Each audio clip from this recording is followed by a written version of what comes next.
മൈക്രോസോഫ്റ്റിന്റെ record നേട്ടം. നമസ്കാരം, business മനോരമയിലേക്ക് സ്വാഗതം. പൊതു സ്വകാര്യ പങ്കാളിത്തത്തോടെ പദ്ധതികൾ നടപ്പാക്കുന്നതിലുള്ള എതിർപ്പ് പരിഹരിക്കുന്നതിന് സർവകക്ഷി യോഗം വിളിക്കുമെന്ന് മുഖ്യമന്ത്രി.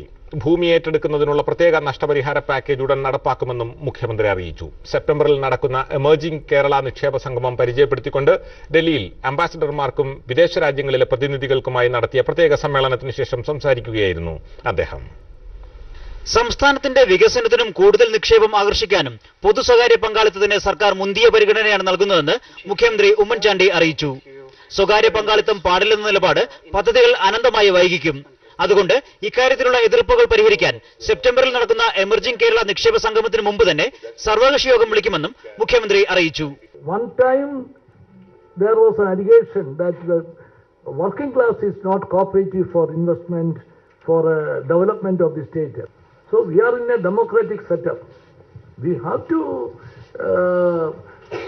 see and accept the good proposals from anywhere.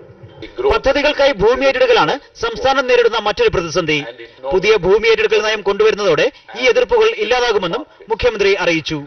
രാജ്യത്തെ ഏറ്റവും നിക്ഷേപ സൗഹൃദ സംസ്ഥാനമായി കേരളത്തെ മാറ്റുകയാണ് എമർജിംഗ് കേരള നിക്ഷേപ സംഗമത്തിലൂടെ ലക്ഷ്യമിടുന്നതെന്ന് നേരത്തെ വിദേശ രാജ്യങ്ങളിൽ നിന്നുള്ള പ്രതിനിധികൾക്കായി നടത്തിയ പ്രത്യേക സമ്മേളനത്തിൽ വ്യവസായ മന്ത്രി PK കുഞ്ഞാലിക്കുട്ടി അറിയിച്ചു.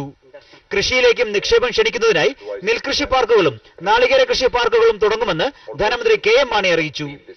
അതിവേഗ റെയിൽപാത, കൊച്ചി മെട്രോ, കണ്ണൂർ വിമാനത്താവളം, IT കേന്ദ്രങ്ങൾ തുടങ്ങി സംസ്ഥാനത്ത് നിക്ഷേപം നടത്താൻ സാധിക്കുന്ന വൻകിട പദ്ധതികളും സമ്മേളനത്തിൽ പരിചയപ്പെടുത്തി.